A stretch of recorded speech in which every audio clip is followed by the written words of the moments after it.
The emails. Yes. I want to ask you about just one aspect of them, and that's what you told the American people. I did not email any classified material to anyone on my email. There is no classified materials. I am confident that I never sent nor received any information that was classified at the time. I had not sent classified material nor received anything marked classified.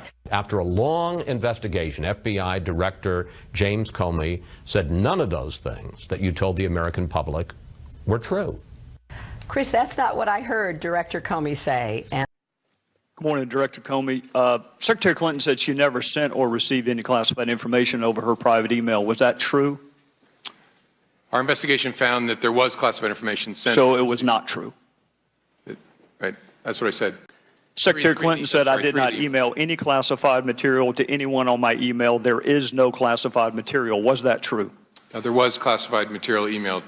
Secretary Clinton said there was nothing marked classified on her emails either sent or received. Was that true?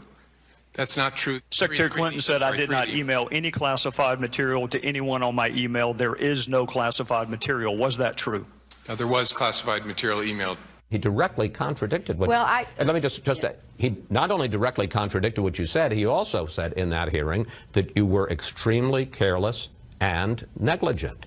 Well, Chris, I looked at the whole transcript of everything that was said, and what I believe is, number one, I made a mistake not using two different email addresses. When I got to work as Secretary of State, I opted for convenience to use my personal email account, which was allowed by the State Department, because I thought it would be easier to carry just one device for my work and for my personal emails instead of two. Secretary Clinton said she used just one device. Was that true? She used multiple devices during the 4 years of her term as Secretary of State. I take classification seriously. Secretary Clinton said all work-related emails were returned to the State Department. Was that true? No, we found work-related emails, thousands, that were not returned. In your acceptance speech, you addressed people's continuing doubts about you. I get it, that some people just don't know what to make of me. Forgive me, Secretary Clinton, but the Americans know what they think of you. Two-thirds of them don't trust you. Well, here's what I know, Chris. I have work to do to make sure people know what I have done and what I will do. That's part of what this convention was about. So you have a rogue email system set up before she took the oath of office, thousands of what we now know to be classified emails, some of which were classified at the time. One of her more frequent email comrades was in fact hacked, and you don't know whether or not she was. And this scheme took place over a long period of time and resulted in the destruction of public records. And yet you say there is insufficient evidence of intent. You say she was extremely careless. I feel very comfortable that the more people learn about what I've actually done, not the caricature, but the real deal, as my husband said in his remarks, they will understand why I was elected twice to the United States Senate. In the second time with a 67% vote, why my former opponent, President-elect Obama, trusted me to be Secretary of State. Basic argument, her basic view about this election is that the say anything, do anything, special interest driven politics of Washington, that's how it's got to be. That's how the game is played. Every time I run for an office, though, oh my goodness, all of these caricatures come out of nowhere. Going through the emails, there were over 60,000 in total sent and received. About half were work-related and went to the State Department, and about half were personal, that were not in any way related to my work. You say, I turned over everything. That's, for the most part, a direct quote. When you talk to the public, you say I turned over everything. 90 to 95% of my work-related emails were in the state system. If they wanted to see them, they would certainly have been able to do so. You know what? That is maybe the 10th time you have cited that figure today. It is. And I have not heard anyone other than you ever cite that figure. Who told you that 90 to 95% of your emails were in the State Department system? Who told you that? We learned that from the State Department in their analysis of the emails that were already on the system. The Inspector General report found that less than 1% of State Department emails, record emails, were captured. So they give a number of less than 1%, and you give a number of 90%. I have absolute confidence that everything that could be in any way connected to work is now in the possession of the State Department. Secretary Clinton said all work-related emails were returned to the State Department. Was that true? No, we found work-related emails, thousands, that were not returned. The server contains personal communications from my husband and me. Only time I got on the internet, I did 2 emails, and I ordered Christmas presents from a reservation. Otherwise, I found people said embarrassing things on emails. I didn't want to be one of them. You were against same-sex marriage. Now you're for it. You defended President Obama's immigration policies. Now you say they're too harsh. You supported his trade deal dozens of times. You even called it the gold standard. Now, suddenly last week, you're against it. Will you say anything to get elected? Well, actually, I have been very consistent over the course of my entire life. I have always fought for the same values and principles. Do you think New York State should recognize gay marriage? No. No. Okay. I have not supported same-sex marriage. I support marriage for lesbian and gay couples. I support it personally and as a matter of policy and law. So you're saying your opinion on gay marriage changed, or you changed your mind? I have to say, I think you are being very persistent, but you are playing with my words and playing with what is such an I'm just trying to clarify issue. So I can understand. No, I don't think you are trying to clarify. I think you're trying to say that, I used to be opposed and now I'm in favor and I did it for political reasons, and that's just flat wrong. So let me just state what I feel like you are implying and repudiate it. I have a strong record. I have a great commitment to this issue, and I am proud of what I've done and the progress we're making. Yeah, I'm sorry, I just want to clarify what I was saying. No, I was saying that you maybe really believed this all along, but, believed in gay marriage all along, but felt for political reasons America wasn't ready yet and you couldn't say it. That's what I was thinking. No, that is not true.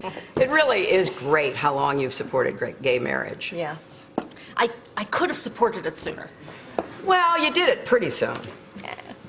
Could have been sooner. Fair point. Just in July, New Hampshire, you told the crowd you, quote, take a backseat to no one when it comes to progressive values. I take a backseat to no one when you look at my record and standing up and fighting for progressive values. Last month in Ohio, you said you plead guilty to, quote, being kind of moderate and center. Do you change your political identity based on who you're talking to? No. I get accused of being kind of moderate and center. I plead guilty. Just for the record, are you a progressive or are you a moderate? I'm a progressive. I represented Wall Street as a senator from New York, and I went to Wall Street in December of 2007, before the big crash that we had, and I basically said, cut it out. Quit foreclosing on homes. Quit engaging in these kinds of speculative behaviors. Now, who's exactly to blame for the housing crisis? I think there's plenty of blame to go around. Home buyers who paid extra fees to avoid documenting their income should have known they were getting in over their heads. Of course, we have to deal with the problem that the banks are still too big to fail. We can never let the American taxpayer and middle-class families ever have to bail out the kind of speculative behavior that we saw. But we also have to worry about some of the other players. AIG, a big insurance company, Lehman Brothers, an investment bank. There's this whole area called shadow banking. That's where the experts tell me the next potential problem could come from. So I'm with both Senator Sanders and Governor O'Malley in putting a lot of attention onto the banks. And the plan that I have put forward would actually empower regulators to break up big banks. Hillary Clinton's attempt to tout her foreign policy experience hounded her again on the campaign trail today. I made a mistake in describing it. She claimed she misspoke last week and was sleep deprived when she described landing under sniper fire in Tuzla, Bosnia, something that didn't happen.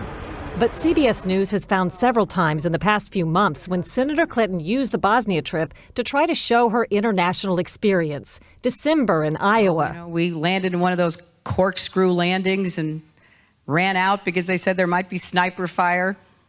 I don't remember anybody offering me tea on the tarmac when that was happening. Then in February. The welcoming ceremony had to be moved inside because of sniper fire. And last week. I remember landing under sniper fire. We basically were told to run to our cars. Now that is what happened. Differing accounts of your trip to Bosnia, and I'm wondering if you can clarify.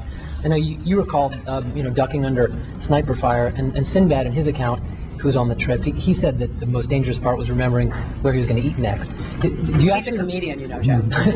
He's a comedian. So you actually recall, hearing gunfire, and were you when we were flying into Bosnia, we came in a evasive maneuver.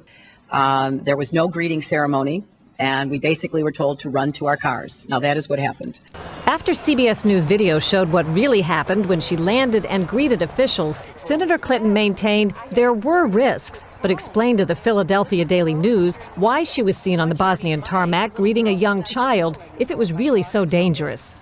I was also told that the greeting ceremony had been moved away from the tarmac, but that there was this 8-year-old girl, and I said, well, I can't rush by her. I've got to at least greet her. So I greeted her, I took her stuff, and I left. Now that's my memory of it. Good to see you. Once again, her memory doesn't match our videotape. She and her daughter Chelsea lingered on the tarmac to greet U.S. military officials. Took photos. There was the group of 7th graders on the tarmac too. And then Senator Clinton walked to the armored vehicle where she did eventually duck and enter.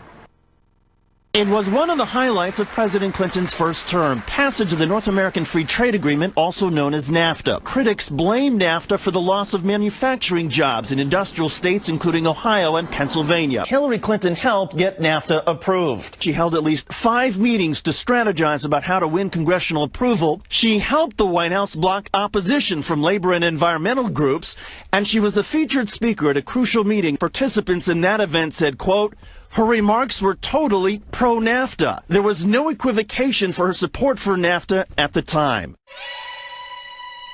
I have been a critic of NAFTA from the very beginning. My concerns about NAFTA expressed years ago have been well documented and verified. I didn't have a public position on it. I have spoken consistently against NAFTA. And if you look at what I have been saying, it has been consistent. I was one of the voices in the administration warning about NAFTA. You said it was good on balance for New York and America in 2004, and now you're in Ohio, and your words are much different, Senator. The record is very clear. Well, you don't have all the record, because you can go back and look at what I've said consistently.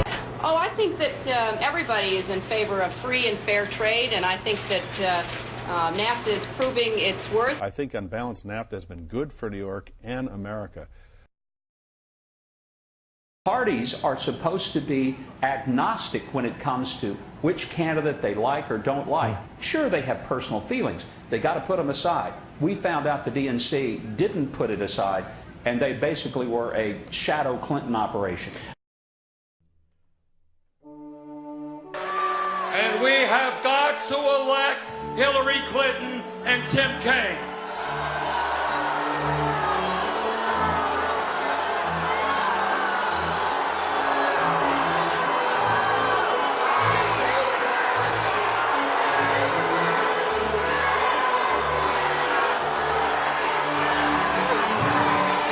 Fuck you, Debbie! Fuck you, Debbie! Fuck you, Debbie!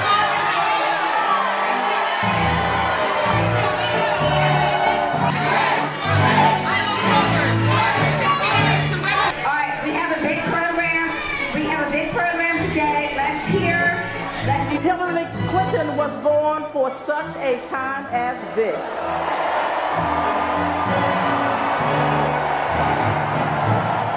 Hillary Clinton Clinton and Tim Kaine want to build an economy that works for everyone, not just the people at the top. Hillary Clinton and Tim Kaine want an America where there are no barriers to opportunity, equality, or justice. Excuse me. Excuse me.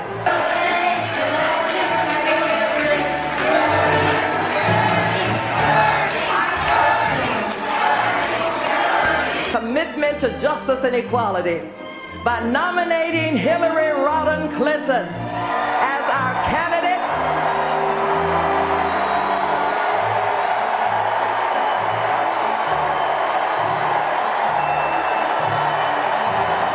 As our candidate for the highest office in the land.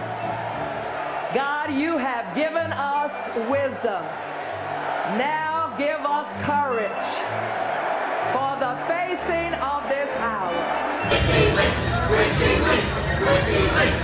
Democracy Spring, about 200 or 300 strong came marching in, and they've now taken on a level of civil disobedience to block the delegates from coming into this one particular entrance. As you can see, they are laying down in front of the entrance. They are letting police through, and the police, if you look over this way. All right, Miguel, thank you so much. We're going to cut you off. We're going to cut you off right now. We're going to cut you off right now. We're going to cover right now. Boys to Men, Philadelphia's Own is here, and they're performing on stage. Boys to men going up.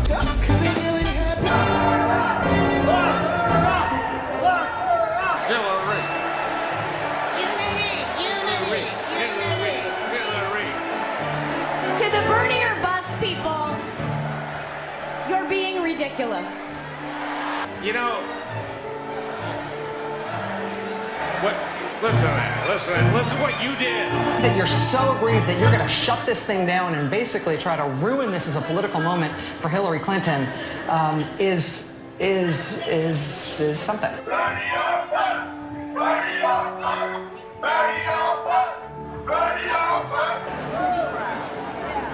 And fellow Americans.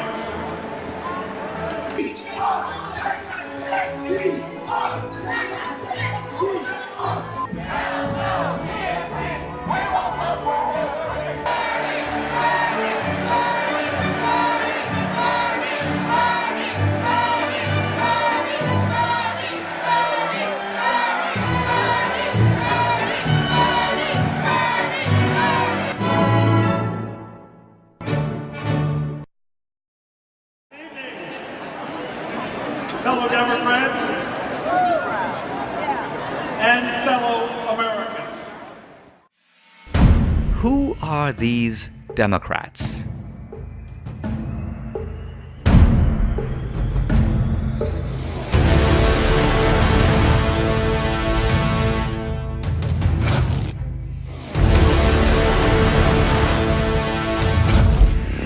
It is my judgment. Dinesh D'Souza was sentenced on Tuesday to spend 8 months in a confinement center. It all began when the Obama administration tried to shut me up. You know, gang's all about stealing, man. What did I learn? All crime is about stealing. The big criminals are still at large. Didn't see any reason to keep them. The system doesn't go after them because they run the system. It's time to go behind the curtain and discover the soul of the Democratic Party. 50 lashes. That feels. Hold on. The Democrats support slavery. This Civil Rights Act will allow colored men to sit at the same table beside the white guests. Tammany Hall Democrats who are now furnishing arms to the Ku Klux Klan. To the Democratic Party. Why has all this been swept under the rug? To cover the tracks of the Democratic Party.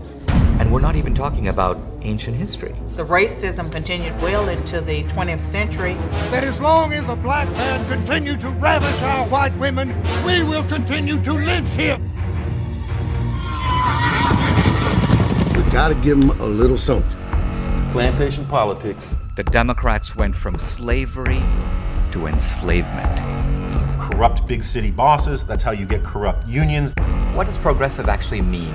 Social engineering and social control. The most merciful thing that a large family does to one of its infant members is to kill it.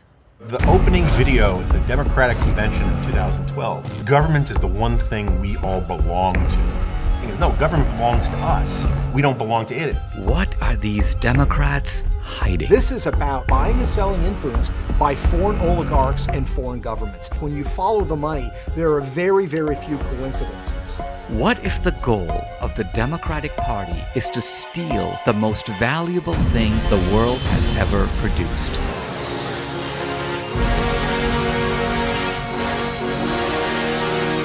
What if their plan is to steal America?